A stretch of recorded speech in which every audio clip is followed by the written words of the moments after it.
Alors salut, j'espère que vous allez bien. Donc je fais une petite vidéo pour vous montrer comment je modèle des fleurs. Voilà. Alors je sais pas si vous voyez bien. Ça ce sont des débuts de fleurs, de roses. Alors pour ce week-end j'ai un mariage dont les couleurs sont rouge bordeaux et rose poudré. Voilà. Alors comme vous voyez j'ai commencé... j'ai fait des débuts de roses, de fleurs. Et j'ai laissé sécher. Bon, je l'ai fait il y a 2 jours. Hein. Voilà, ça a vraiment le temps de sécher. Ensuite, là, je vais... alors ici, on a 2 couches hein, de pétales. J'ai mis 2 couches de pétales le jour même. Ensuite, j'ai laissé sécher. Vous pouvez laisser sécher juste une journée ou moins. Si vous avez la poudre CMC, je vous mettrai en description l'Instagram de Femcakes, voilà, vous pouvez la suivre et aussi vous procurer ce genre de produits chez elle. Donc alors pour commencer, donc je vais commencer avec cette rose là, voilà. Alors là on a un mélange de couleur rose et pêche. Voilà, c'est un mélange. Alors amusez-vous avec les couleurs, hein, ne restez pas figés. C'est bien de nuancer en fait. Bien de nuancer. Donc je vais vous montrer comment je fais ça. Alors ça c'est un petit pot où j'ai mis de l'huile végétale. Vous pouvez avoir de la graisse végétale aussi, c'est l'idéal. Mais je n'ai pas, donc je prends un peu d'huile, pas trop. Et j'essaye de voilà, d'enduire légèrement la paume de mes mains et mes doigts. Mais pas trop parce que ça fait craquer la pâte. Hein.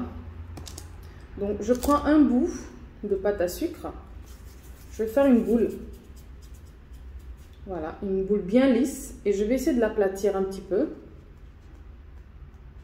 Voilà, j'aplatis surtout les extrémités, hein. Le centre si vous voulez, mais pas tant que ça, c'est surtout les extrémités. Vous voyez, j'ai un pétale, voilà, c'est assez grossier. On va affiner tout ça avec l'outil boule, voilà. Si vous avez un objet qui a une forme sphérique, et voilà, pour pas que ça colle, vous pouvez faire ça sur la paume de vos mains, parce qu'il y a un peu de gras, comme ça, ça va pas coller. Voilà. Donc, je sais pas si vous voyez bien. Mon autre éponge, elle est mal en point, donc j'ai pris celle-là. Ça, c'est plus pour les fleurs avec les façons, comment dire... Enfin, c'est pour d'autres genres de fleurs, mais pas pour les roses. Mais vu qu'il y a assez d'espace, j'utilise cette éponge-là. Alors, normalement, vous lissez tout autour comme ça. Vous voyez. Alors, il faut faire attention parce que ça peut coller. Voilà. N'hésitez pas à vous aider de vos mains pour tourner. Des fois, vous pouvez juste faire ça aussi. Hein. Ça dépend en fait. Ça dépend de la finition de la rose. Si vous voulez que la rose, ce soit une rose en fait qui se recroqueville comme ça, dont les pétales, on peut les replier vers l'extérieur. Ou si vous voulez une rose droite, vous voyez. Donc par exemple ça, bon ça c'est un début de rose. Donc je vais d'abord le faire. Je roule, je roule, je roule, je roule, je roule. Vous voyez? On a un début, un bouton de fleurs. Voilà. Et c'est vraiment fin. Alors, je vais le mettre à côté. Et je vais la continuer sur place pour que vous voyez comment je fais. Donc, je vais prendre 2 autres boules de pâte à sucre.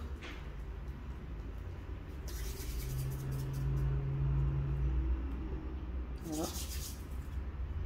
Il ne faut pas abuser du gras, hein, parce que ça risque de faire craquer votre pâte à sucre. Après, ça dépend. Donc, j'ai un pétale. Un pétale, bon, on dit un pétale. Et un deuxième. Il faut bien malaxer la pâte pour qu'elle voilà, s'attendrisse. Et j'ai un deuxième ici. Au début, il y a des années, quand je faisais des fleurs, j'avais fait une courte vidéo, mais sans l'outil boule. Je l'avais fait à la main. Donc j'avais vraiment pincé les bords à la main. Alors, voilà. On va élargir un petit peu en appuyant dans l'intérieur, voilà, comme ça, pour agrandir un petit peu le pétale. Donc c'est plutôt ce côté-là que je vais utiliser, donc je le ponce un petit peu. Alors, Si plus je fronce, plus j'aurai la possibilité de faire ça. Faire des replis. Donc je vais reprendre celui-là. Je vais froncer un petit peu plus. J'espère que ça ne va pas coller. Voilà. Alors, normalement, j'ai de l'eau, un peu d'eau avec... bon, vous pouvez juste prendre de l'eau, hein. Mais sinon, la pâte, la poudre CMC, la poudre Tilo, dont je vous mettrai le lien en bas, vous diluez un petit peu avec de l'eau et puis ça sert de colle. Donc voilà. Il ne s'agit pas de mouiller hein, le pétale, il faut juste mettre une fine pellicule d'eau. Alors voilà, donc j'ai mon bouton. Alors, je vais coller comme ça. Je laisse celui-là libre, ce côté libre. Et je vais emboîter, enfin emboîter, je vais rentrer ce pétale à l'intérieur. Voilà, je tourne. Tac, vous voyez. Maintenant, j'ai la possibilité de replier. Je peux même faire ça. Hop, vous voyez. Tac. Hop. Voilà. Donc, c'est ce qui m'a donné plus tard ça. Vous voyez. Cette fois-ci, je vais lui mettre 3 pétales. Voilà.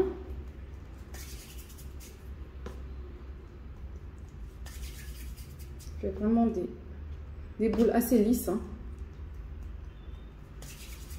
Voilà. Alors, je commence par celui-là. Des fois, si vous voyez que c'est un peu mou, vous pouvez étaler, laisser poser 30 secondes, 1 minute. Ça dépend si vous avez de la pâte à sucre comme le pastillage, franchement, ne laissez pas reposer. Mais si c'est du fondant, ça ne sèche vraiment pas vite. Donc, c'est l'idéal. Après, ça ne sèche pas autant que la pâte à sucre. Et c'est plus fragile, donc ça pourra se casser plus facilement. Alors, c'est parti. Hop.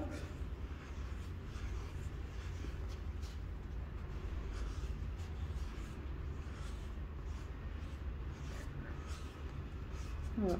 Après, vu que c'est ce côté-là qui sera au-dessus, je n'insiste pas trop sur le dessous du pétale. Hein. Enfin, vous faites comme vous sentez, franchement. Chaque fleur est unique, donc chaque travail est unique. Exercez-vous et plus on s'exerce, plus on fera des fleurs parfaites. Voilà, ça fait plus réaliste que de juste coller des pétales ou des bouts de pâte à sucre ronds les uns contre les autres. Ça donne plus de charme en fait, parce que c'est réaliste. Voilà, alors je mouille légèrement mon pinceau. Tac et tac. Voilà, vous voyez, ils sont vraiment pas réguliers les pétales, ils sont pas réguliers. Hein. Il faut faire attention quand vous les prenez parce qu'ils se déchirent assez facilement si on les prend pas bien. Donc je fais pareil, tac. Hop. Je mets à l'intérieur, je roule. Et le troisième, voilà. Alors, vous voyez, vers l'extérieur, je peux ouvrir comme ça. Pareil ici, j'ouvre. Et pareil là aussi, ça a collé un petit peu, mais bon, hop. Regardez déjà ce que ça donne. Si je veux, je laisse comme ça. Si je veux, je continue à replier ce côté-là. Je replie ce côté-là un petit peu. Je peux lui donner, hop, un petit... Voilà. Celui-là, je peux faire ça aussi. Et là aussi. Je pince un petit peu plus. Vous voyez, ça ressemble au rose que vous achetez chez le fleuriste. Voilà. Donc vous continuez ainsi de suite jusqu'à obtenir une rose. Après, il y a tellement de façons de donner du style à une rose, de la rendre différente d'une autre. Donc, mais voilà déjà le début, comment je fais mes fleurs en sucre. Voilà. Alors, vous avez aussi ces genres de fleurs. Ah, elles ont bien séché. Alors, je vais essayer de... Vous entendez? Voilà. Et pour ça, je vous montrerai une autre fois comment je l'ai fait. Mais déjà, commencez à faire par vous entraîner à faire des roses à la maison. Et voilà, ça fera vraiment la différence sur vos gâteaux. Plutôt que de mettre des fleurs synthétiques, c'est pas très... déjà, c'est synthétique. C'est pas top. Après, voilà, il n'y a rien de mal. Il y a des fleurs conçues spécialement pour la pâtisserie, pour décorer des gâteaux, des wedding cakes. Mais moi, personnellement, je n'aime pas le synthétique. Voilà. Sinon, il y a les fleurs naturelles. Bien sûr, il faut un budget pour ça. Mais voilà, ça peut remplacer un bouquet de fleurs naturelles. Alors, n'hésitez pas à faire des fleurs à la maison, à vous entraîner. Et aussi, n'hésitez pas à poster, à m'envoyer vos photos, par message. Et je pourrai les reposter, voilà. Et entraînez-vous, moi je vous encourage. Hein. Il n'y a rien de tel que le travail manuel et artistique. Et puis ça fait qu'on s'épanouit. Voilà. C'est très agréable, on se met à créer. Voilà. En tout cas, je vous encourage. Et n'hésitez pas à laisser un commentaire en dessous, à me dire comment vous avez trouvé la vidéo, si vous avez déjà eu à modeler des fleurs, ou si vous avez des questions, si vous voulez que je vous montre comment modeler tel ou tel décor. N'hésitez surtout pas. Je pourrais faire des tutos. Et voilà.